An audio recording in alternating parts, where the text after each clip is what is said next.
As far back as I can remember, I always wanted to be a gangster.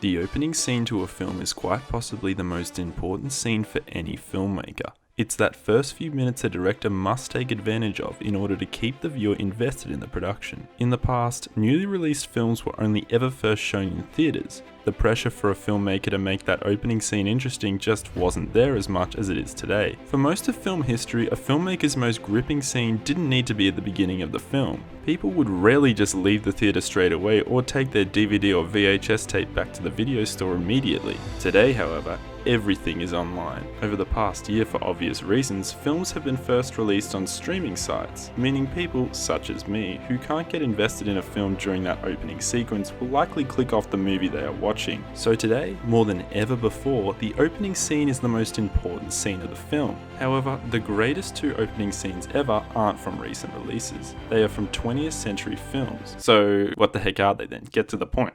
If you've used the film ratings website Internet Movie Database, then there's a high chance that you've been to the profile of The Shawshank Redemption. Why is this profile significant? Well, it's the highest rated film on the website, making it the highest quality or the best movie of all time, according to IMDb. Personally, I believe a large part of this film's greatness has to do with its opening scene, which I'll dissect right now.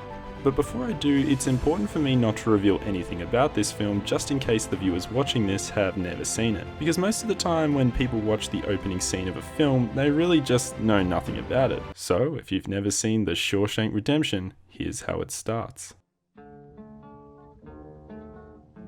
Even just that opening music is enough for me to get excited about watching this film. It's of course filmmaking 101 to have a really good opening score, but very rarely is it this perfect right away. That's just the opening music though, as the camera cuts to our main character, clearly extremely inebriated, sitting in his car outside a random house.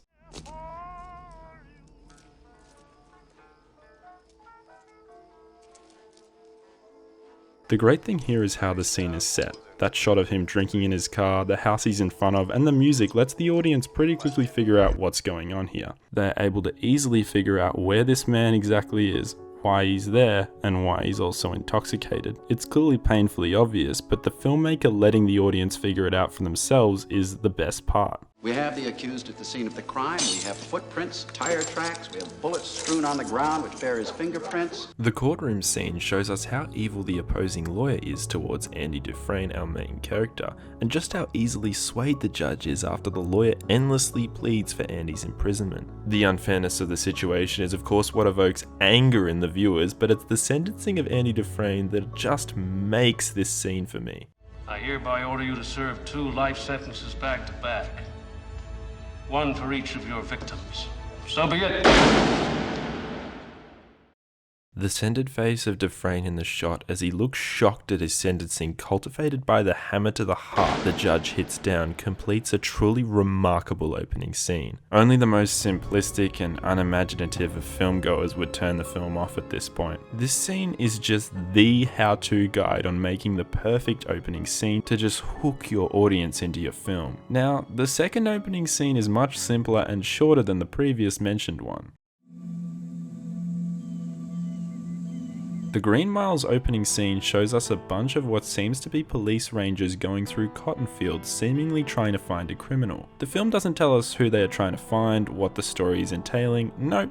It just shows us a man finding a small ripped up doll's dress that was loosely stuck to one of the cotton plants. That's enough for the audience to figure out very quickly that this is a distressed father searching for his little girl. This of course becomes all the more powerful and moving as the film progresses. Just how dead and weedy looking the plants are, accompanied by the guns in Redneck's hands, gives the viewer a somber and eerie feeling. It's topped up by the slow tracking of the editing, that title card, and finally the disturbing whispers of Wild Bill that have been deeply ingrained into the memory of Paul Edgecombe. You love your sister. You make it noise and nothing happens.